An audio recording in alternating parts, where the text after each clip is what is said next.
শেখ হাসিনাকে বাংলাদেশে ফেরত সহ ভারতের দ্বিপাক্ষিক সম্পর্ককে এগিয়ে নিয়ে যাবে।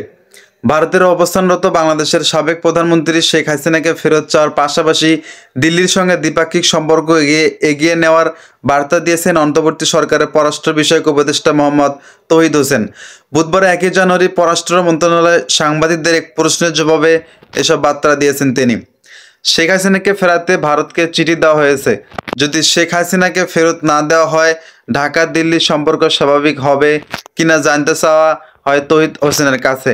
জবাবে তিনি বলেছেন, দেখুন, আমি মনে করি দুটোই পাশাপাশি চলবে। এটা হলো একটা ইস্যু, আমাদের আরও অনেক স্বার্থের ইস্যু আছে দুই পক্ষের, আমরা সেগুলো নিয়েও পাশাপাশি আগাবো। প্রত্যাপন্ন চুক্তির আওতায় শেখ হাসিনাকে ফেরত চেয়ে সম্প্রতি দিল্লির বাংলাদেশ হাইকমিশন থেকে ভারতের পররাষ্ট্র মন্ত্রণালয়ের কূটনৈতিক পত্র পাঠানো হয়েছে। বাংলাদেশের পররাষ্ট্র মন্ত্রণালয় বলেছে যে শেখ হাসিনাকে ফেরত পেতে ভারতের চিঠির জন্য অপেক্ষা করবে বাংলাদেশ।